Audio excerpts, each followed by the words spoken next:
What's up, fellow movie buster film connoisseurs? It's your self-proclaimed cinema shogun here, and it seems to me like the past couple of days, this investigation into Brian Laundrie has really been centered around cell phones.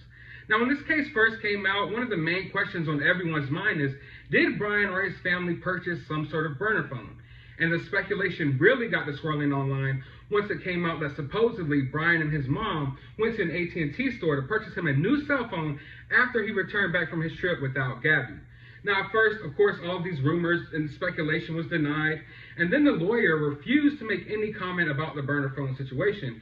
And then last night, he finally spoke up and came forward and said that, in fact, Roberta Laundrie did buy a new cell phone for Brian after he came back from his trip, but he claimed that that phone was given over to the FBI. Now, this morning, he confirms that the phone was purchased on September 4th, 2021, and Brian opened an account with AT&T for that phone. And he says it's not a burner phone, and Brian left that phone at home the day he went for a hike in the preserve on September 14th. Brian's lawyer was then asked if he knew where Brian's previous phone was, the one that he had while he was traveling with Gabby, and Brian's lawyer said no. Now, I find that to be very interesting because he seems to be so knowledgeable about this new phone that they purchased, but he has no clue as to where his old phone is. And while everyone's talking about this burner phone and where's this new phone at that Brian purchased, I have to ask the question, what is up with this old phone? I want you to pause everything that you know about this case for one moment and go back to that body cam footage. Because one glaring, obvious detail that stuck out to me that I feel like a lot of people are glossing over, but I know some people are calling out, is the fact that the police asked Brian if he had a cell phone. Brian denied having a cell phone, but in the video, you could later see him taking out a cell phone. Now, he handed over Gabby's cell phone, or they handed over Gabby's cell phone. So the police were in possession of Gabby's phone, but they were never in possession of Brian's phone. Now, why the police didn't realize that they asked Brian if he had a phone and he denied having a phone, and then he later put out a phone, I don't know. That's their problem. That's something that they need to deal with. Maybe they need to pay more close attention to details. But what was on that phone that Brian didn't want to be seen? Why did Brian deny giving him that phone, but, Brian and Gabby handed over Gabby's phone? What was on that cell phone? And the fact that Brian's lawyer doesn't know where this phone is, and the fact that Brian had to purchase this new cell phone when he got back home, I'm just really starting to wonder, was there something on that cell phone? Was there a reason why Brian didn't want to show that cell phone to authorities, yet he didn't seem like he was too bugged about the fact that Gabby's phone, the authorities had Gabby's phone? What was in that cell phone? And why doesn't his lawyer know where that cell phone is? And then that takes me to this search in the Carlton Preserve, or wherever they're searching for Brian out in those swamps. Are they really searching for Brian, or do they think that Brian maybe tossed one of his old phones there or something like that? Who knows? Who knows? Because I gotta believe that Brian isn't out there, but they're still out there every day searching.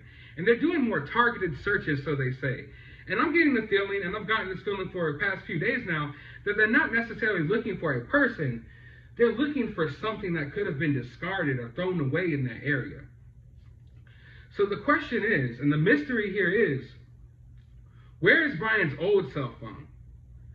Because at this point, I'm less concerned with this new phone or this new burner phone he had, and I'm more concerned with the fact that we don't know where his previous phone is and what is in that previous phone.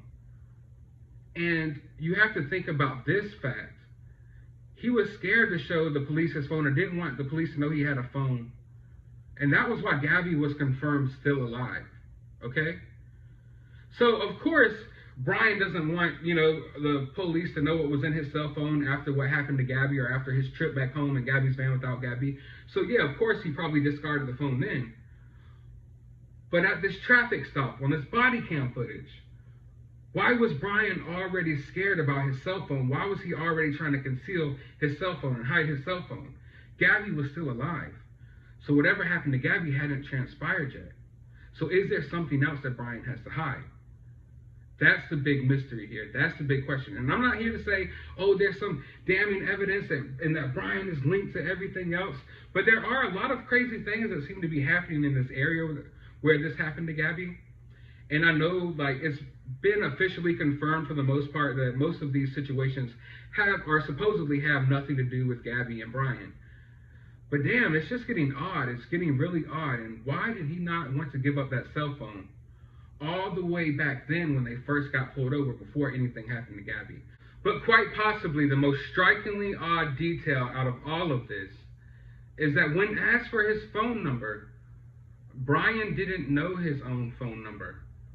Brian had to pull out the cell phone that he claimed he didn't have and look up in the phone and find the phone number to the phone in the phone. So is there something more in this cell phone? Was this even Brian's cell phone?